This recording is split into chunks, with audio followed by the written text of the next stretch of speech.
मैं पहले एक रिटन स्टेटमेंट जो है वो पढ़ूंगा, उसके बाद जो है आपसे बातचीत करेंगे।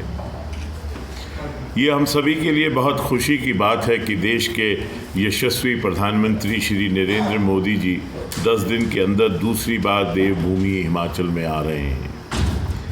दशहरे वाले दिन पहले उन्होंने एम्स बिलासपुर को जनता को समर्पित किया और फिर कुल्लू में देवी देवताओं का आशीर्वाद लिया।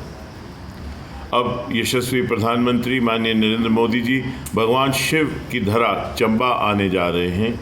दौलतदार के राजा मणि महेश की इस पावन धरा पर हम सभी 13 तारीख को उनका स्वागत करने के लिए उत्सुक हैं। और अगर आप पूरे इलाके में जाएं, मैं पिछले 2 दिन से चंबा के अलग अलग इलाकों में घूम रहा हूं, एक ऊर्जा है, उत्साह है और ऐसा लगता है मानो कोई बहुत हर एक के घर में एक अतिथि आ रहा है, उनकी लोगों की तरफ जो लोगों का स्नेह उनकी तरफ है।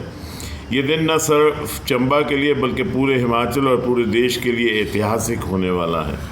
प्रधानमंत्री जी 180 मेगावाट के बजोली होली पावर प्रोजेक्ट को राष्ट्र को समर्पित करेंगे।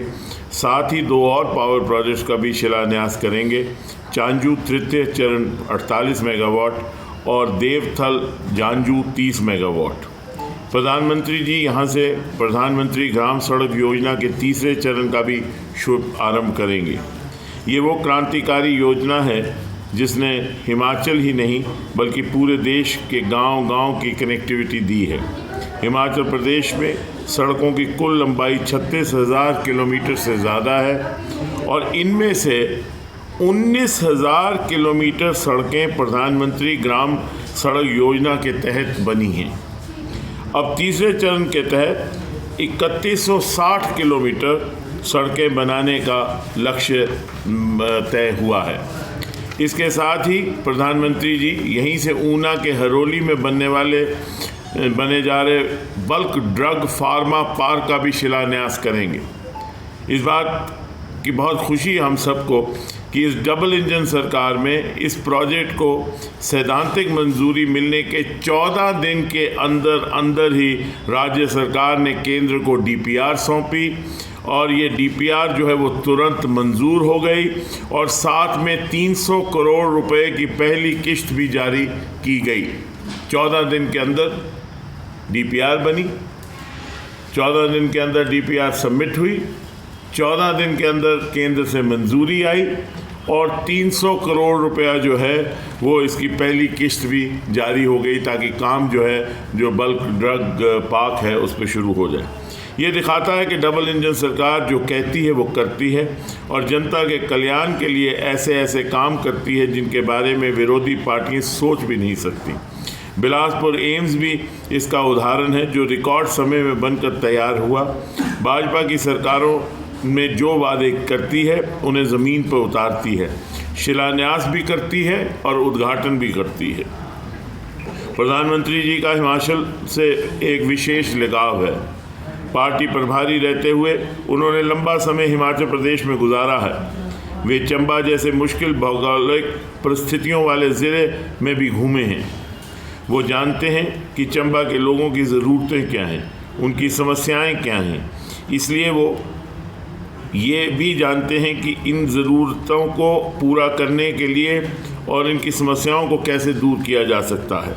ये प्रधानमंत्री जी की सोच है कि जिन ज़िलों को पिछड़ा कहा जाता था उनके प्रति रवैया बदलने के लिए उन्हें आकांक्षी ज़िलों का नाम दिया गया, जिसे एस्पिरेशनल डिस्ट्रिक्ट्स कहते हैं अंग्रेज़ी में। और खुशी की बात यह है कि चंबा जो है तेज़ी से तरक्की की तरफ अग्रसर हो रहा है, आगे बढ़ रहा है और देश के 112 एस्पिरेशनल डिस्ट्रिक्ट्स यानी कि आकांक्षी ज़िलों में से सबसे अच्छा काम कर रहा है।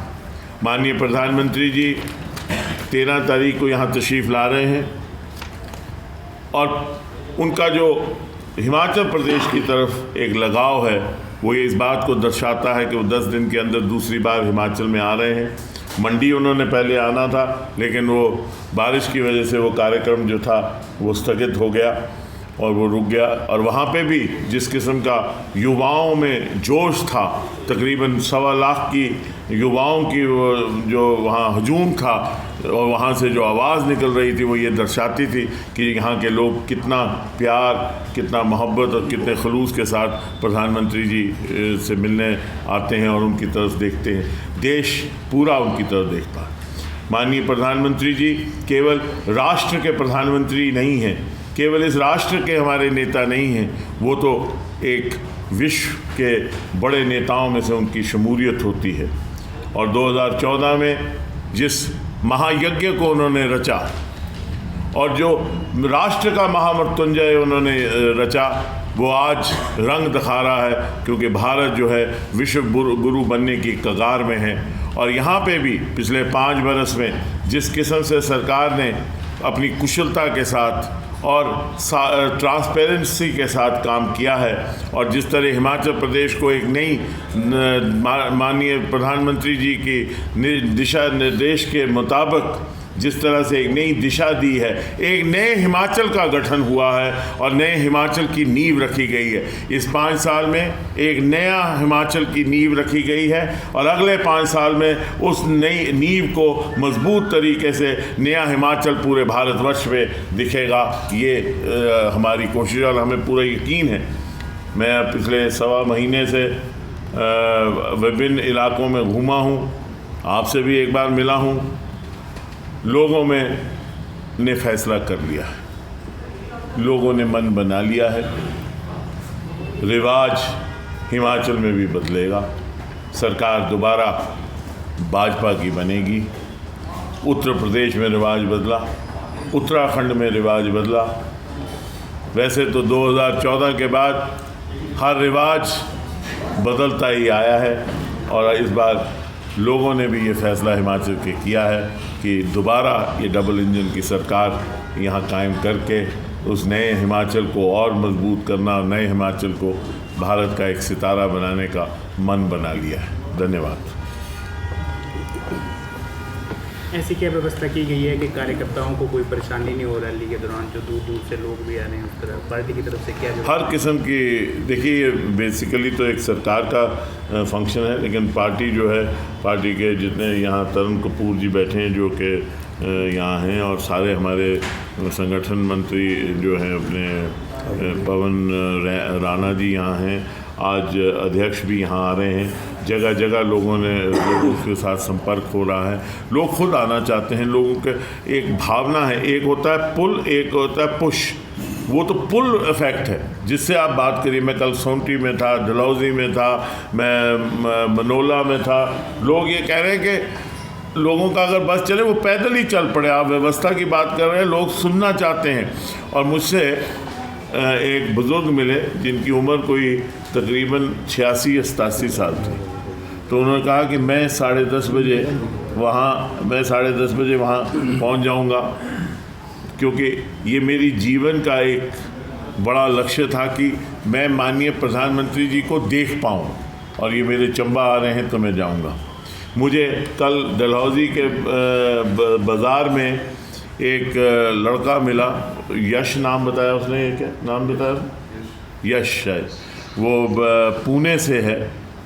और उसने कहा कि मुझे यहाँ आके पता लगा, वो एक ग्रुप था 5, 7, 8 लोगों का। उसने कहा मुझे यहाँ आके पता लगा कि माननीय प्रधानमंत्री जी चंबा आ रहे हैं। मैं जा रहा था वापस, लेकिन मेरी बकेट लिस्ट होती है कि लाइफ की एक बकेट लिस्ट है। उसने कहा in my bucket list one of the priorities is to see the Honorable Prime Minister Narendra Modi ji right in front of me and I am going to go to Chamba changing my program। तो ऐसा लोगों में भावना, लोगों में प्यार है, लोगों में एक जज्बा है। और ये जज्बा है क्योंकि एक राष्ट्र का पुनर्निर्माण इनके कर कमलों से हो रहा है, भारत का उद्धार इनके कर कमलों से हो रहा है। इसलिए हर शख्स चाहता है कि माननीय नरेंद्र मोदी जी को सुने। एक नई ऊर्जा आती है, जहाँ जहाँ वो आते हैं एक नई ऊर्जा आती है। उनके नाम से ही एक ऊर्जा का स्रोत निकलता है। सर, बुजुर्ग